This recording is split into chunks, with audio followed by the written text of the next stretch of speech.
district has embraced CIR as a key component of improving teaching and learning. From all of our hard work, we know that this coaching and reflection process helps make our teaching more sticky, which then leads to deeper student learning. But how does this fit in with T-Tess? How does CIR support you as a teacher?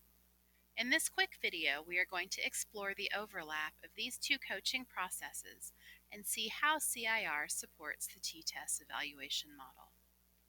To start, let's review both the T-Tess and CIR processes separately.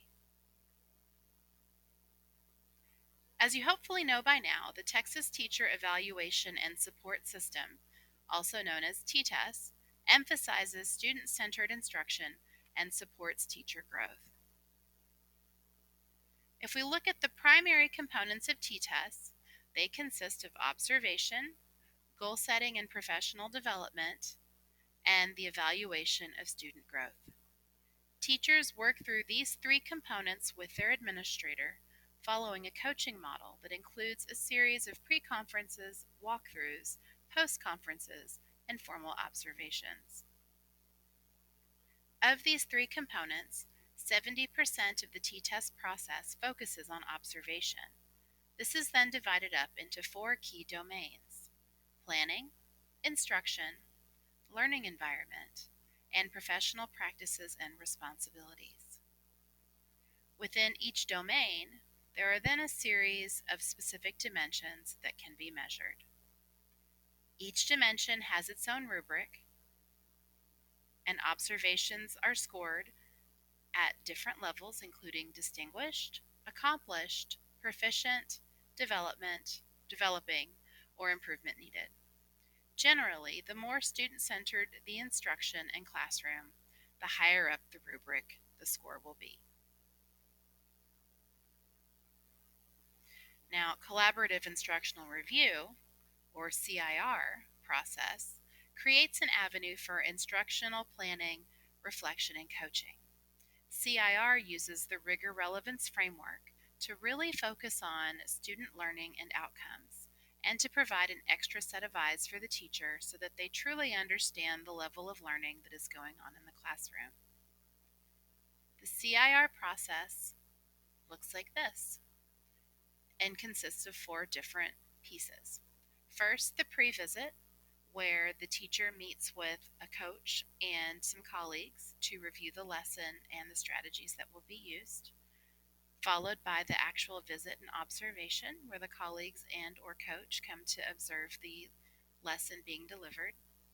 This is followed by a reflection and debrief, where the teacher meets with those who came to observe to discuss the learning that was going on in the classroom.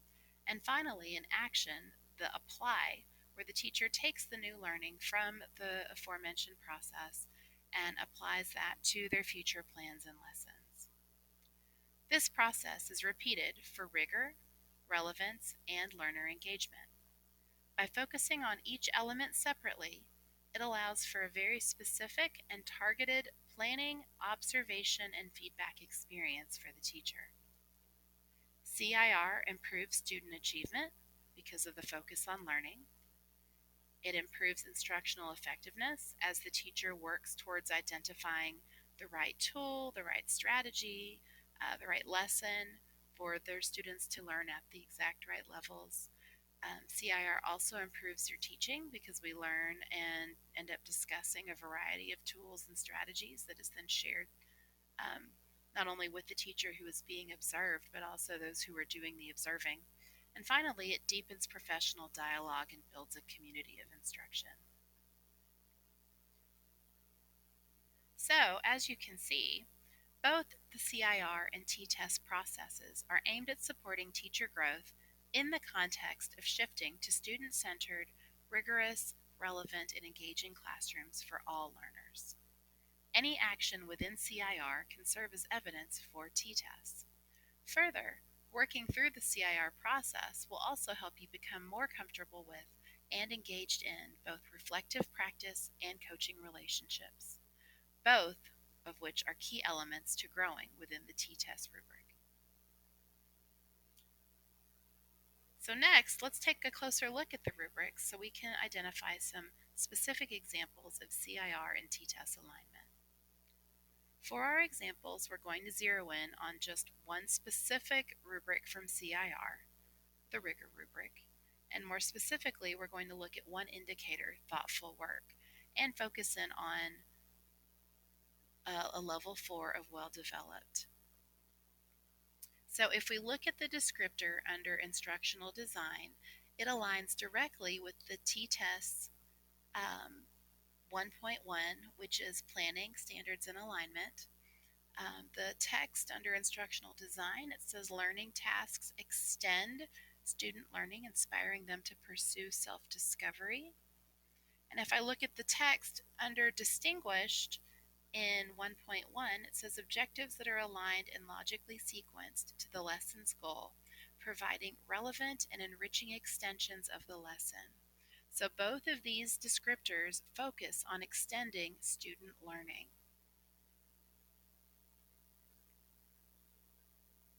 If I look at the first descriptor under student learning, we can also see a connection to T-Tess 1.4, which is planning activities. Students develop their own learning tasks that stretch their creativity, originality, design, or adaptation. The T-Tess rubric states opportunities for students to generate questions that lead to further inquiry and promote complex, higher order thinking, problem solving, and real world application. So both of these are focusing on students creating their own learning through creativity, higher level thinking, and questioning. If we look at the second indicator underneath well-developed in student learning, we see that this also talks about 1.4, where it identifies student self-assessment, evaluation, and goal setting as important. And then we can move on and look at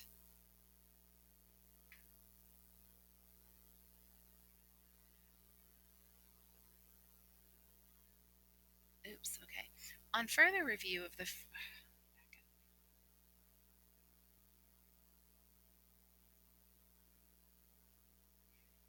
So if we look at the second indicator under student learning, it talks about students assessing their own learning and moving forward to adapt their knowledge, which also ties into 1.4, where the students have the ability to set goals, reflect on, evaluate, and hold each other accountable. If we look more closely at the first student learning descriptor, we see that it also addresses T-Tess 2.3, which is instruction, communication. This focuses in on the teacher's ability to design instruction that leads to student-directed learning. And this is really just a tiny close-up of how the CIR and T-Tess processes align. If we were to look closely at each element of the CIR rubric, we could identify a direct alignment with the T-Tess rubric throughout. So, what do we do now? What can you do with this information? Well, the first thing is, if you haven't already been CIR trained, seek out an opportunity. The training will really deepen your understanding of rigor, relevance, and learner engagement, which will naturally help you move up the rubric in the T-Tess evaluation system. Secondly, use the CIR rubrics when you are planning so that you can get that just right level of instruction for your students. Finally, talk to your administrator about how CIR supports your T-Tess evaluation. Engaging in a dialogue with your administrator will help both of you to identify this as something that you are focused on. For a more detailed look at CIR and T-Tess alignment, review BISD's Collaborative Instructional Review and the Teacher Evaluation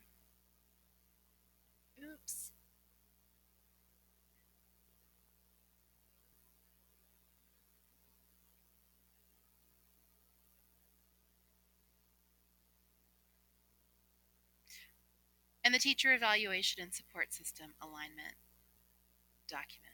Thank you.